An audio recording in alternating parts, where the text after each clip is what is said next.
오늘 마태복음 16장 5절로 12절 말씀을 통해서 깨닫는 것이 은혜입니다 라는 제목으로 하나님 말씀 증거하겠습니다. 살아서 누린 천국, 죽어서 영원히 사는 정 마태복음 강의 90번째 시간입니다. 우리가 교회에 와서 은혜라고 하는 단어를 많이 접하고 또 많이 사용합니다. 이 은혜라고 하는 단어는 헬라어로 카리스라고 하는 말인데, 이 단어의 뜻은 받을 자격이 없는 자에게 주시는 놀라운 사랑의 선물이라고 하는 뜻입니다. 근데 이 뜻 말고 한 가지 뜻이 더 있습니다. 그것은 깨달음이라고 하는 뜻입니다. 그래서 정확하게 말하면 이 첫 번째 뜻과 두 번째 뜻이 합쳐져야 온전한 은혜가 무엇인지를 우리가 깨닫게 됩니다.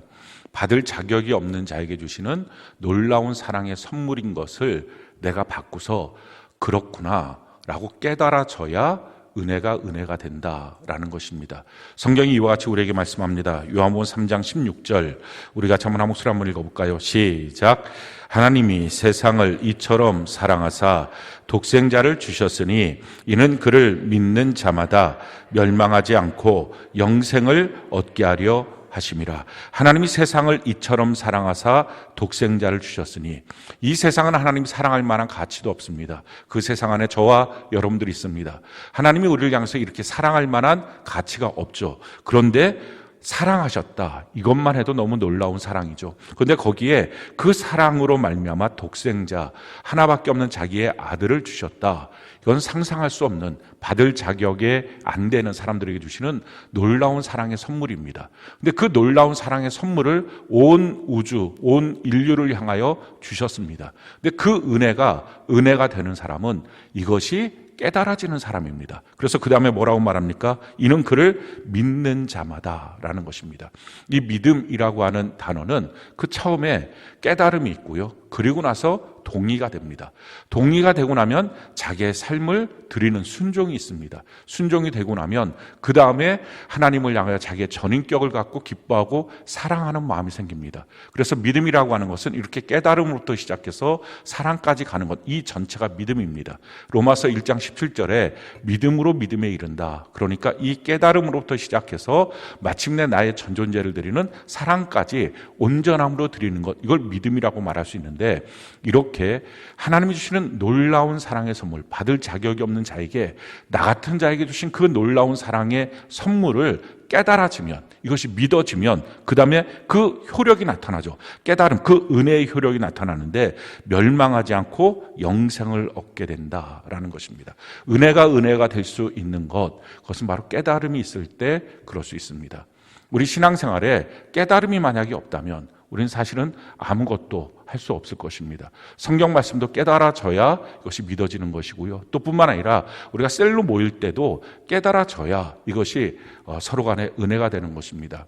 최영기 목사님이라고 미국 휴스톤 서울 침례교회 그 담임 목사님이었다 이제 은퇴하셨는데 가정교회 운동을 일으켰던 분입니다. 그분이 쓰신 책 함께 걸으면 새 길이 됩니다라고 하는 책에 보면 인간의 성품을 구성하고 있는 4가지 요소에 대해서 설명을 합니다. 첫 번째 요소는 자기는 알고 남은 모르는 것, 이걸 비밀이라고 말합니다. 자기는 모르는데 남이 아는 것, 이것을 맹점이라고 말하죠. 자기도 남도 모르는 것, 이것을 가능성이라고 말합니다. 자기도 남도 아는 것, 이걸 인격이라고 말합니다. 우리가 교회 안에서 셀로 모여서 셀의 유익함이 무엇이냐면은 자기 안에 있는, 나는 아는데 남이 모르는 것. 보통 이런 경우가 열등감이나 자기의 약점이나 자기의 단점이나 자기의 죄나 자기의 상처들, 이런 것들 잘 오픈을 하지 않습니다. 그래서 그것이 비밀이 되고, 이 비밀이 많아지면 많아질수록 서로 간에 오해가 되는 것입니다. 이것을 셀 안에서 오픈할 때 비밀은 점점 없어지고 인격이 더 좋은 인격으로 함양이 되는 것입니다. 또 맹점이라고 하는 것, 자기는 다른 사람한테 계속 상처를 주는데 자기가 상처 주는지를 잘 모릅니다. 그러니까 자기는 그냥 자기 나름대로 살고 있다고 생각하는 거죠. 근데 이런 사람들은 그 셀 안에서 자꾸 곤면의 말들을 서로 간에 듣다 보면 내 안에 이런 문제가 있구나 하는 것을 깨닫고 그 맹점에 대해서 자기가 발견하고 자기가 바뀌어지는 것입니다. 또 마찬가지로 하나님의 말씀을 듣고 또 다른 사람들의 하고 있는 일들을 보면서 또 어떤 일들에 대해서 명령으로 받아서 순종하면서 자기가 전혀 몰랐던 것, 남도 몰랐던 것, 그런 것들을 함을 통해서 그 가능성이 자기의 실제가 되는 모습들을 봅니다. 이런 일들을 통해서 되면서 인격이 점점 함양되는 거죠. 이것이 셀 교회 안에 주시는 은혜입니다. 성경은 우리에게 이렇게 말합니다. 빌레몬서 1장 6절, 우리 같이 한번 한 목소리 한번 읽어볼까요? 빌레몬서 1장 6절, 같이 한 목소리 시작. 이로써 내 믿음의 교제가 우리 가운데 있는 선을 알게 하고 그리스도께 이르도록 역사하느니라. 우리가 믿음의 교제를 하면 우리 가운데 있는 서로의 선을 발견할 수 있다는 것입니다. 비밀은 점점 줄어들고 맹점도 점점 사라지고 가능성은 더 좋아지고 인격은 더 함양되고 이런 일들, 서로의 선을 발견하게 되고 그 일을 통해서 그리스도께 이르게 되는 역사가 있다라는 것입니다. 이것이 셀 교제 안에서 주시는 위대한 어떤 유익이고 은혜일 수 있습니다. 근데 문제는 이게 깨달아지지 않으면 아무 소용없는 것입니다. 자기 안에 있는 부분들 이걸 오픈해야 된다. 이게 깨달아지지 않으면 그냥 어디 가서 그걸 오픈할 수 있겠어요. 또 맹점에 대해서 누군가가 권면을 하는 말이 불쾌한 말로 들릴 수가 있습니다. 자기의 가능성에 대해서 나는 이거밖에 안 돼. 더 이상은 없어. 라고 자기를 닫힌 눈으로 자기를 보면 더 성장은 없는 것입니다. 그러니까 교회 생활도 깨달아지면 이게 은혜고요. 깨닫지 못하면 은혜가 안 되는 것입니다. 오늘 설교 말씀도 깨달아지면 이게 은혜가 되고요. 깨달아지지 않으면 아무 소용이 없는 것입니다. 오늘 말씀의 내용을 보면 1절부터 12절까지 보면 크게 두 종류의 부류의 사람들이 등장을 합니다. 첫 번째 1절부터 4절까지의 내용을 보면 바리새인, 사두개인, 그 당시 최고의 종교 지도자들입니다. 근데 이들의 특징을 보면 전혀 깨닫지를 못합니다. 예수님께 나와서 하늘로부터 오는 표적을 보여주세요. 예수님이 지금 충분히 넘치도록 그 표적을 보여주셨습니다. 근데 그들은 그것이 마음속에 마땅치가 않은 것입니다. 자기가 원하는 또 다른 것, 그것이 채워질 때까지 그냥 계속 고집만 부리고 있는 것. 그러다 보니까 전혀 예수님의 말씀도 예수님의 행적도 깨달아지지가 않는 것입니다. 예수님이 오셔서 무슨 일을 하셨습니까? 성경이 우리에게 이와 같이 말씀하죠. 이사야 35장 4절로 6절, 우리가 한번 한 목소리 한번 읽어볼까요? 시작.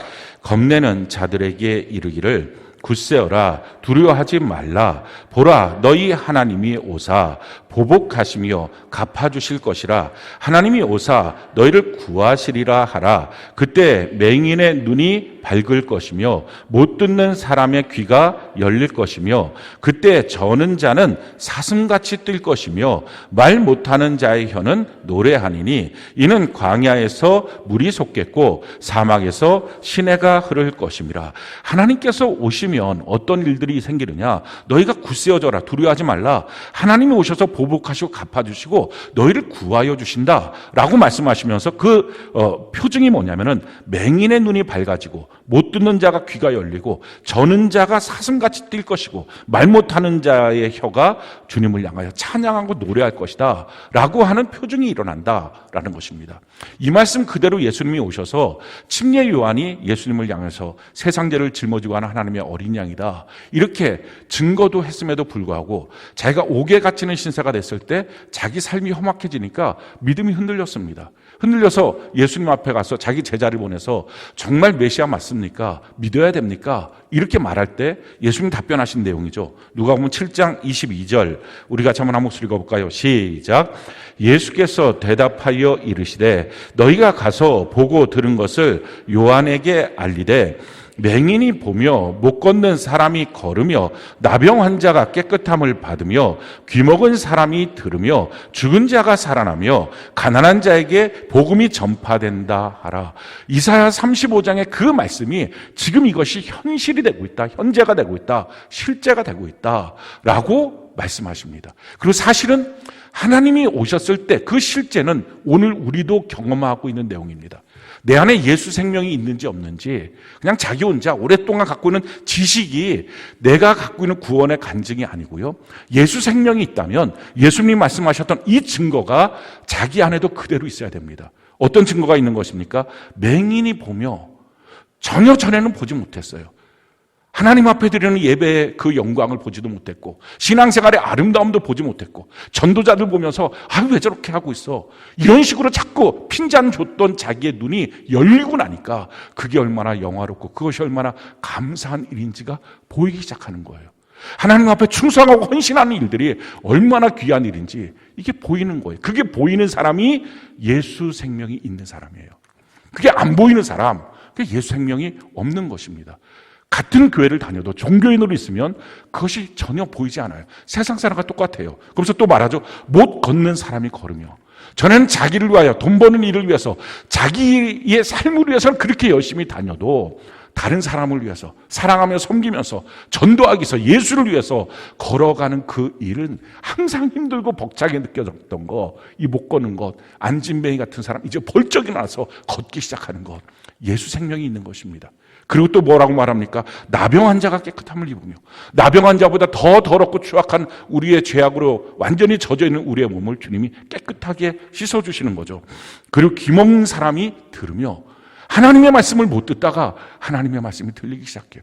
야, 이 말씀으로 내가 사는구나. 이 말씀이 생명이구나. 이것이 들려지기 시작한다는 것입니다. 그러면서 죽은 자가 살아나고, 우리의 영혼은 다 죽었는데 거듭남으로 이제는 영원한 천국을 향하여 영생이 있는 자로 살아나게 되고, 그리고 가난한 자에게 복음이 증거다. 항상 세상을 향하여 조금 더 나는 더 가져야 돼요. 그래서 교회 나와서 기도하는 제목도 조금 더 있어야 돼요. 이 제목만 갖고 있던 그 사람이 어느 날부터 세상을 향하여 괜찮다고, 만족한다고, 예수로 충분하다고, 그런 고백이 나올 수 있는 것, 이게 예수 생명이에요.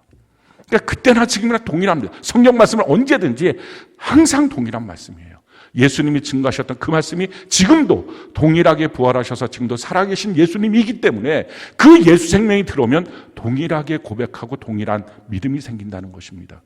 근데 사두개인 바리새인들은 그 예수님의 현장에서 주님을 봤음에도 불구하고 못 믿었어요. 표적을 또 달라는 거예요.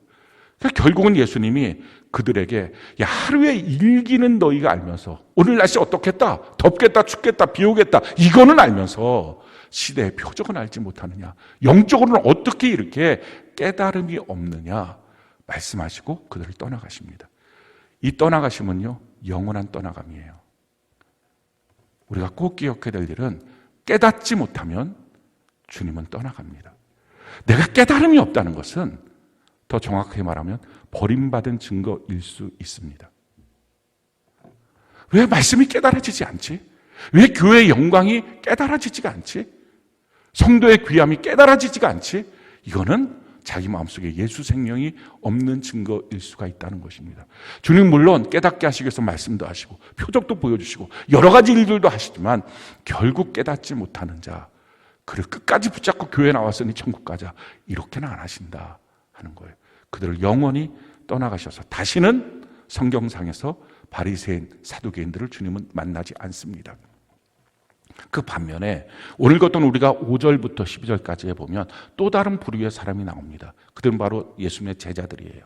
이 제자들은 예수님을 위해서 자기 모든 것을 포기한 사람이에요. 배도 버리고 가족도 버리고 그냥 주님을 따라갔던, 그렇게 헌신했던 사람들입니다. 근데 이들의 특징을 보면 이들도 똑같아요. 깨닫지를 못해요. 자, 오늘 5절부터 7절까지 우리 같이 한번 한 목소리 한번 읽어볼까요? 5절부터 7절까지 같이 한 목소리 시작. 제자들이 건너편으로 갈새 떡 가져가기를 잊었더니 예수께서 이르시되 삼가 바리새인과 사두개인들의 누룩을 주의하라 하시니 제자들이 서로 논의하여 이르되 우리가 떡을 가져오지 아니하였도다 하거늘. 지금 제자들이 건너편으로 갈 때 떡 가져가기를 잊었어요. 그러니까 지금 잊었다는 이 말은 다 잊어버리고 있었다는 것입니다. 지금 예수님께서 요나의 표적 말고는 보여줄 표적이 없다라고 그들을 영원히 떠나시는 장면 앞에 제자들이 있었는데, 그러면 이 제자들이 뭘 해야 됩니까? 요나의 표적은 무슨 의미입니까? 전에 예수님 말씀하셨던 십자가에 죽으시고 부활하시는 3일 만에 죽으시고 부활하셨다는 이 말씀일까? 무슨 말일까? 그 영적인 대화들이 그들이 생각하고 대화를 이어가야 되는데 그냥 멍하고 있는 거예요. 우리가 너무 바빠서 아무 생각 없이 살았어요. 이런 사람들이 있어요. 그냥 어느 때는 아무 생각 없이 그냥 멍 때리고 있었어요. 이런 사람들이 있어요. 근데 멍 때리는 시간은 한 명도 없어요. 내가 생각을 안 하고 있어도 사실은 잠재의식에서 끊임없이 무슨가의 생각을 합니다. 더 중요한 것은 영적인 일은 진공 상태가 없기 때문에 하나님의 일을 생각하지 않으면 다 세상의 일, 죄악의 일, 마귀의 일입니다. 그러니까 내가 의도적으로 하나님의 일도 끊임없이 생각되지 않는 모든 시간은 세상, 옛날 나의 육체적 습관, 죄의 생각, 마귀적 생각으로 차 있다는 것입니다. 성경은 우리에게 말해요. 우리가 24시간 365일 어떤 생각을 하고 살아야 되는지를 성경은 설명합니다. 골로새 3장 1절로 4절 우리 같이 한번 소리 한번 읽어볼까요? 시작.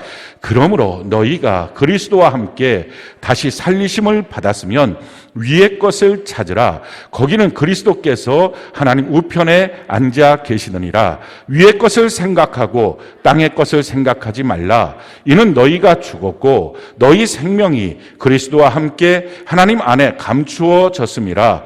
우리 생명이신 그리스도께서 나타나실 그때 너희도 그와 함께 영광 중에 나타나리라. 자, 끊임없이 위의 것을 생각하라. 땅의 것 생각하지 마라. 이것은 저절로 생각이 든다는 말이 아니라 내가 생각하겠다고 하는 의지적 결단입니다. 계속 위의 것, 그리스도를 생각하는 삶의 모습을 살 때 너희가 영광 중에 너희가 나타날 것이다. 되는 대로 사는 게 아닙니다.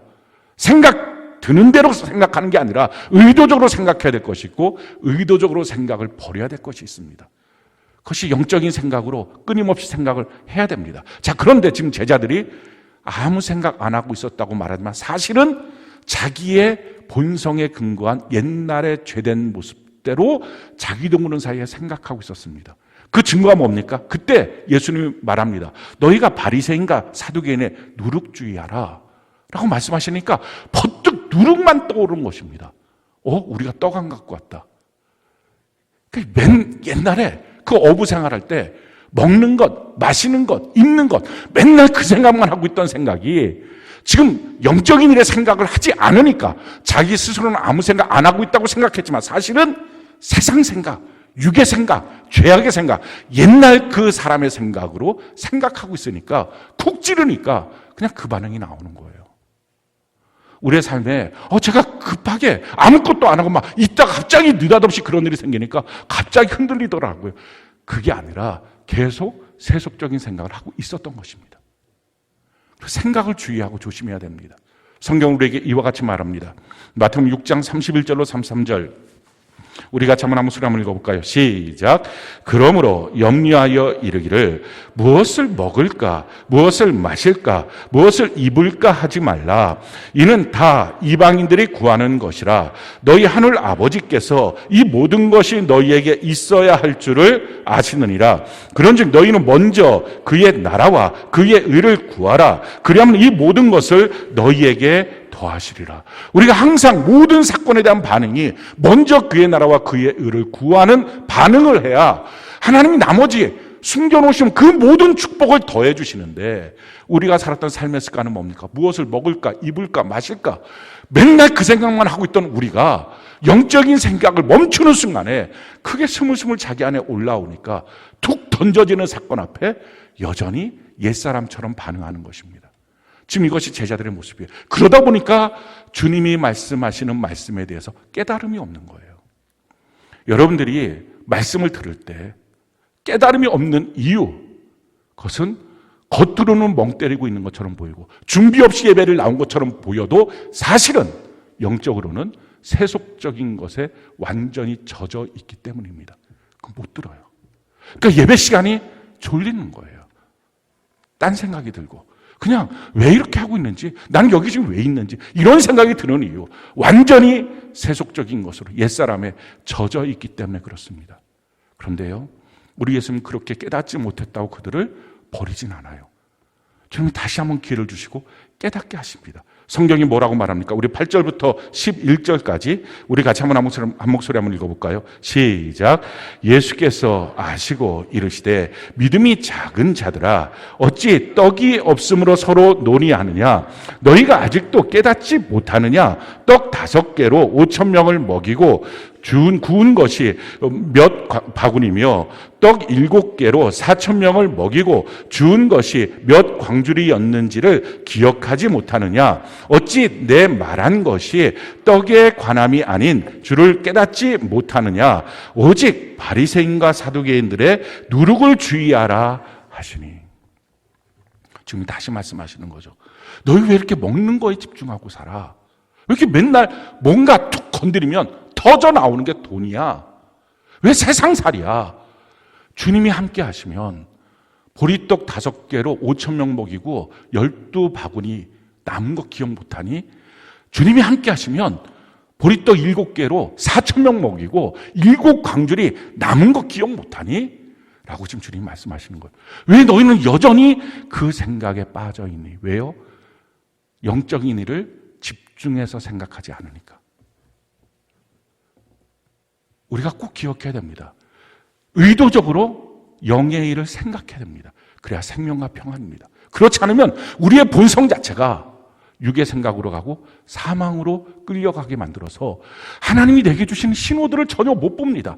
하루에도 수없이 만나는 하나님이 내게 말씀하시는 신호들에 대해서 전혀 못 봅니다. 기도할 때도 전혀 그 감각을 상실하고 마는 것입니다. 성경이 우리에게 이와 같이 그 약속의 말씀을 주시죠. 신명기 8장 16절 18절 우리 같이 한번 목소리 읽어볼까요? 시작.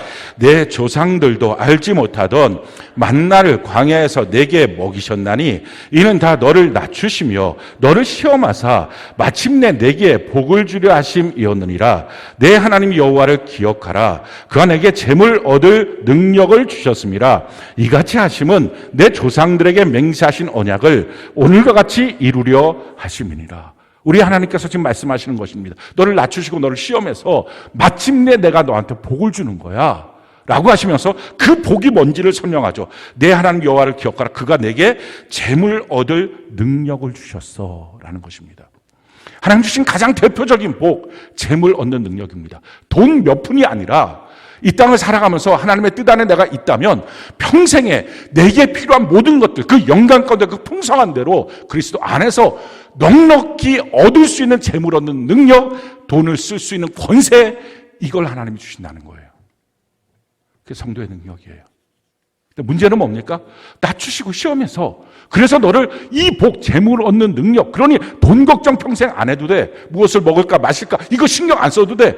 평생에 너는 언제든지 필요할 때마다 재물 얻는 능력을 주었으니 그 능력을 사용하면 되고 쓸 수 있는 권세를 줬으니 그걸 쓰기만 하면 돼 라고 말씀하시는 주님이, 그러면 뭐가 핵심이라는 거예요? 뭘 붙잡으면 그게 된다는 거예요? 왜 낮추시고 왜 시험하셨을까요? 그 이유가 있어요. 성경이 이렇게 말합니다. 신명기 8장 3절 우리가 한번 목소리 읽어볼까요? 시작. 너를 낮추시며 너를 줄이게 하시며 또 너도 알지 못하며 내 조상들도 알지 못하던 만나를 내게 먹이신 것은 사람이 떡으로만 사는 것이 아니요 여호와의 입에서 나오는 모든 말씀으로 사는 줄을 내가 알게 하려 하심이라. 너를 낮추시고 너를 시험하신 그 이유, 그 목적이 뭐냐? 사람이 하나님의 말씀으로 산다. 이게 깨달아지면 물질 문제는 다 풀린다. 지금 그 얘기예요. 근데 영적인 일에 집중을 못하니까 맨날 돈. 부부간에 싸우는 것도 돈. 무슨 사건만 터지면 돈. 세상 일들 계속 번잡스럽게 되는 이유. 사실은 하나님이 주시는 수없는 신호, 낮추시고 시험하시는 그 모든 과정에서 내가 말씀으로 사는구나. 나 살리는 게 말씀이구나. 내가 말씀 붙들면 사는 거구나. 이것만 깨달으면 물질 문제는 해결되는데 주님이 주시는 것처럼 물질 얻는 능력, 그 권세, 쓰는 지혜 다 줄 건데 너가 여전히 영적인 일에 어두워서 그런 거다라는 것입니다.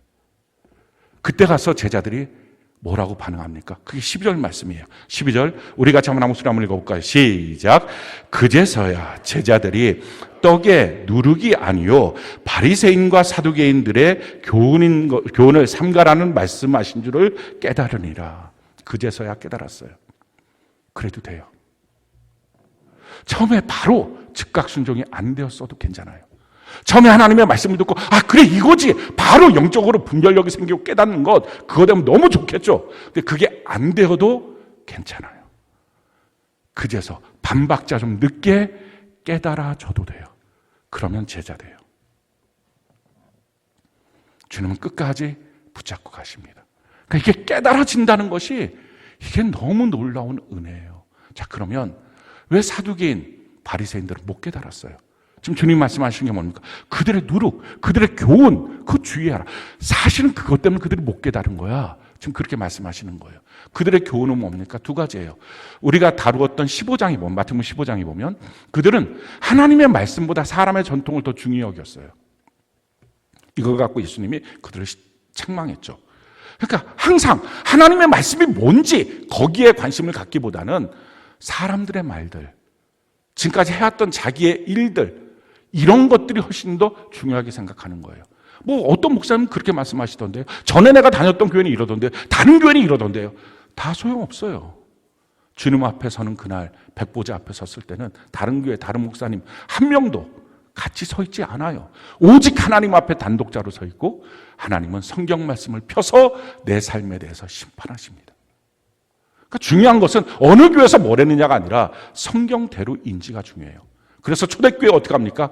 말씀을 간절함으로 받고 그 다음에 어떻게 했어요? 자기의 영혼을 위해서 그 말씀이 성경 그대로인지를 날마다 성경을 상고했어요. 성경 모르면서 그리스도인으로 천국 간다. 불가능합니다. 옛날에 그 무식했던 사람들이 그럼 천국을 어떻게 갔을까? 아마 그런 생각하시는 분들 있을 거예요. 처음에 1910년도 이후부터 우리나라에 복음이 들어오고 난 다음에 70년대 이전까지 했던 모든 예배, 설교, 부흥회 이 모든 것은 사경회였어요.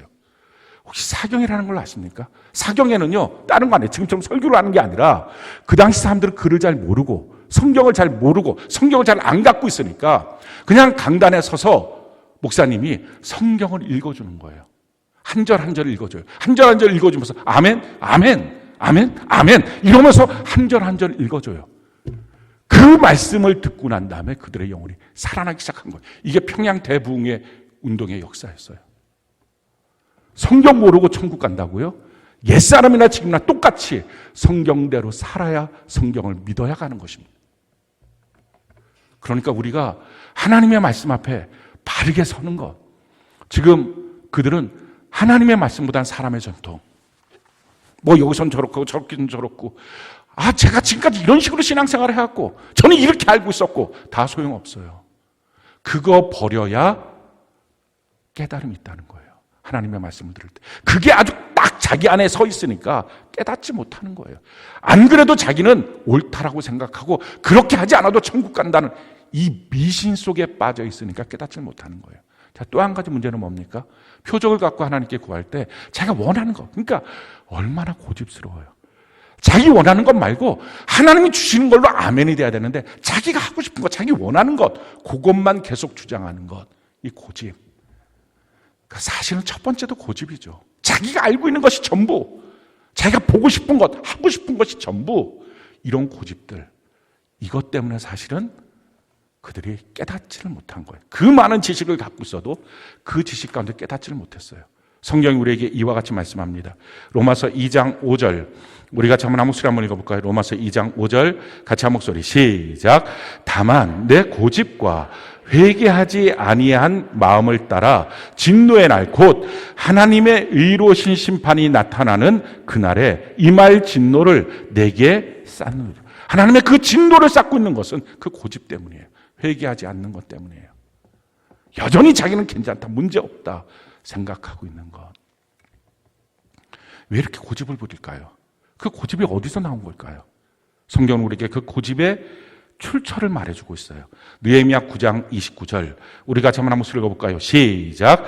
다시 주의 율법을 복종하게 하시려고 그들에게 경계하셨으나 그들이 교만하여 사람이 준행하면 그 가운데에서 삶을 얻는 주의 계명을 듣지 아니하며 주의 규례를 범하여 고집하는 어깨를 내밀며 목을 굳게 하여 듣지 아니하였나이다.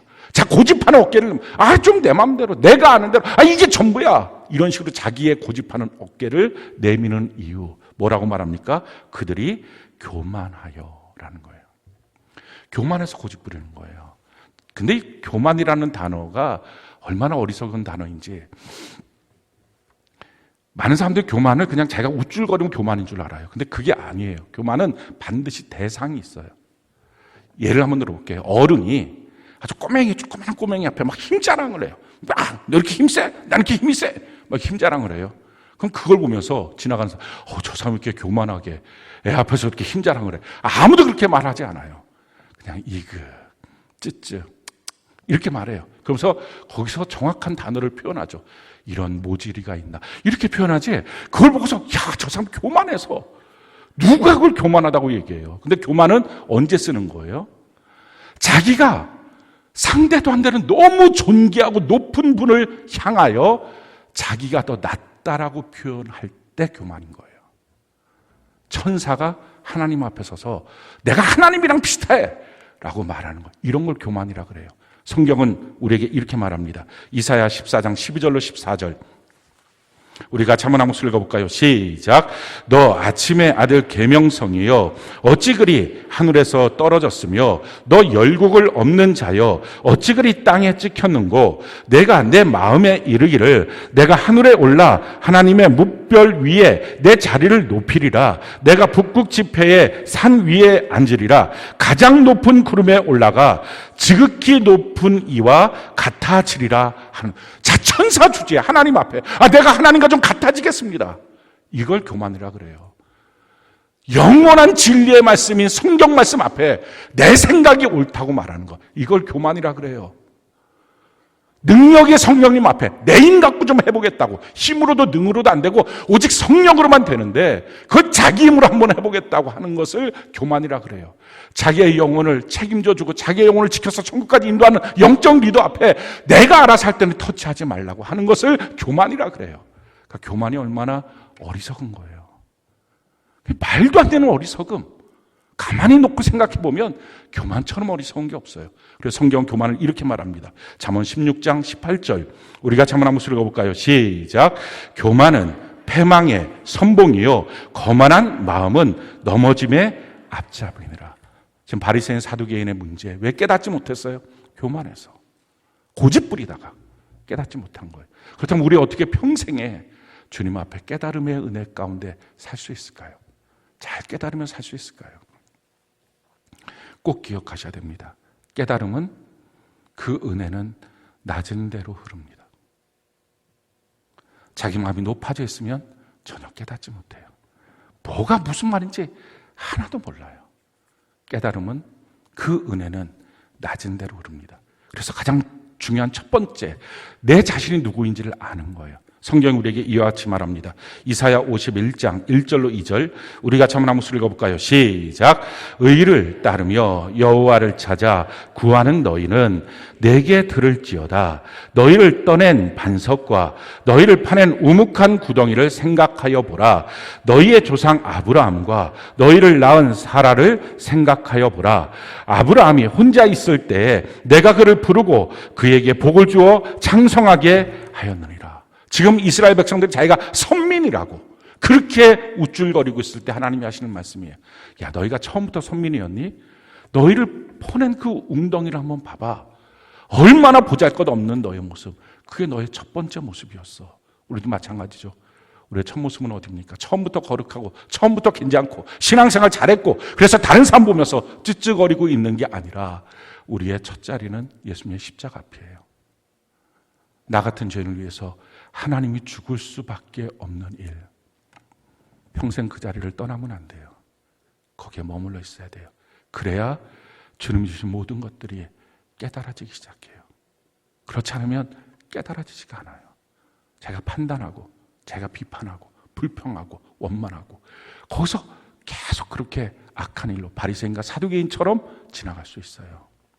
두 번째 우리가 꼭 기억해야 되는 것, 이런 나를 하나님이 어떻게 바꾸어 주셨는지 이걸 기억해야 됩니다. 시편 103편 1절로 5절 우리가 한번 읽어볼까요? 시작. 내 영혼아 여호와를 송축하라. 내 속에 있는 것들아 다 그의 거룩한 이름을 송축하라. 내 영혼아 여호와를 송축하며 그의 모든 은택을 잊지 말지어다. 그 안에 모든 죄악을 사하시며 내 모든 병을 고치시며 내 생명을 파멸해서 속량하시고 인자와 긍휼로 관을 씌우시며 좋은 것으로 내 소원을 만족하게 하사 내 청춘을 독수리같이 새롭게 하시노다. 하나님의 은택을 잊지 말라라는 거예요. 여러분들이 좀 거룩해졌습니까? 잊지 마십시오. 주님이 죄를 용서해서 거룩해진 거예요. 자기가 거룩의 길을 가서가 아니라. 여러분들이 지금 존귀해졌습니까? 앉을 자리 설 자리가 있습니까? 주님이 좋은 것으로 우리에게 인자의 면류관을 씌워줬기 때문에 가능한 것입니다. 여러분들이 지금 건강합니까? 주님이 여러분들의 질병을 치료해 줬기 때문에 그런 거예요. 자기 스스로 높아지지 말라고요. 교만해지지 말라고요. 우리가 이 주님 앞에 더 낮은 자의 자리로 들어가는 것이 중요합니다. 그래서 우리의 인생은 어떻게 살아야 할까요? 성경이 우리에게 이렇게 말씀합니다. 시편 116편 12절로 14절 우리가 자문 한번 읽어볼까요? 시작. 내게 주신 모든 은혜를 내가 여호와께 무엇으로 보답할까? 내가 구원의 잔을 들고 여호와의 이름을 부르며 여호와의 모든 백성 앞에서 나는 나의 서원을 여호와께 갚으리로다. 우리가 하나님으로부터 만 가지 은혜를 받았어요. 그 놀라운 은혜 받은 것 가운데 이 땅을 사는 이유와 목적은 그 중에 하나라도 하나님 빚 갚는 심정으로 은혜 갚겠습니다. 이 마음으로 살라는 것입니다. 그래서 그 무엇을 해도 공로주의가 없어요. 그 무엇을 해도 자랑할 수 없고요. 그 무엇을 해도 인정받고 싶은 욕구도 없는 것입니다. 단지 한 가지, 주님 나 같은 자를 부르시고 구원하셔서 쓰고 계신다는 것. 주님의 몸된 교회 안에서 주님이 주의 몸을 주어서 나를 지체로 삼아주셨다는 것. 그게 평생 감사해요. 이 빚진 자의 마음 잊지 않고 평생에 주님이 주시는 모든 말씀 앞에 다 깨달음이 되어서 그것이 은혜가 되는 우리 모든 삶이 되기를 예수님 이름으로 축원합니다.